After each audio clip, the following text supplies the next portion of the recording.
বছরের প্রথম দিনে ভগবানকে স্মরণ করে শ্রীভূমিতে অনুষ্ঠিত হলো এক বিশেষ বনভোজন অনুষ্ঠান।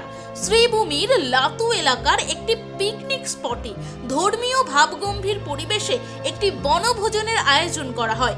আয়োজনের শুরুতেই ভগবানের নাম স্মরণ করে পূজা ও প্রার্থনার আয়োজন করা হয়। এরপর ভক্তিগীত পরিবেশনের মাধ্যমে পুরো এলাকা ভক্তিময় পরিবেশে পরিণত হয়।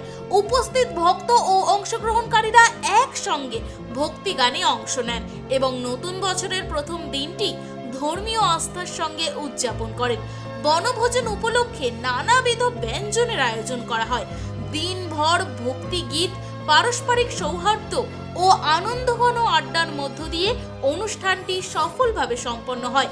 আয়োজকদের মতে নতুন বছরের শুরুতে এই ধরনের ধর্মীয় ও সামাজিক অনুষ্ঠানের মাধ্যমে ভ্রাতৃত্ববোধ ও সামাজিক ঐক্য আরও সুদৃঢ় হয়।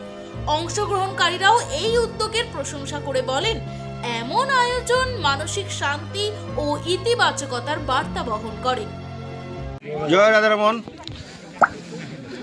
আজ এখানে শ্রীভূমি শহরের লাতুতে বৈরাগী টিল্লায় আমরা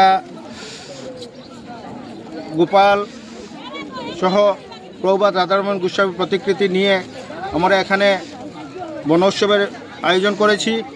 প্রচুর ভক্ত সমাগম হয়েছে। আমরা শহর থেকে প্রচুর বা গ্রামাঞ্চলের ভক্তবৃন্দ প্রচুর এখানে এসেছেন। গোপালের সেবা হয়েছে, প্রভু রাধারমণের সেবা হয়েছে, তারপর এখানে ভোগ আরতি করা হয়েছে, অঞ্জলি প্রদান করা হয়েছে। এটা আমাদের এই বছর প্রথম আমরা শুরু করেছি। আগামী দিনে যাতে আরও সুন্দরভাবে আমরা করতে পারি সেই প্রচেষ্টা করব। জয় রাধারমণ। জয় জয় শ্রী শ্রী বিনোদ রায়জিউ, জয় জয় শ্রী শ্রী গোপালজিউ, জয় জয় শ্রী শ্রী প্রভুপাদ রাধারমণজিউ। সবাইকে নিয়ে আমরা এই শ্রীভূমি জেলার থেকে আমরা আজ লাতু বৈরাগী টিল্লা নাম একখান জায়গায় আসলাম। তাই আমাদের খুবই আনন্দিত হয়েছি। সবাই ভক্তবৃন্দ এসেছে, এখানে বন উৎসব হয়েছে। তাই আপনাদের কাছে আমরা তুলে ধরলাম, আগামী দিনে যেন আরও বেশি বেশি করে আসতে পারি। আপনার কাছে সবার কাছে আমার বিনম্র নিবেদন। এই আমার বক্তব্য, আমাদের এই নতুন বছরখানা যেন ভালো সবাই কাটে, তাই নিয়ে আমরা এই বন উৎসব করলাম।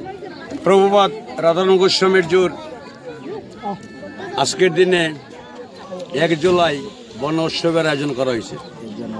1 জানুয়ারি প্রভুর এই বন উৎসবে বিভিন্ন ধরনের রাধারমণের শিষ্য সেবক সবাই একাত্র হইয়া আনন্দ। Below voice 365 Bangla.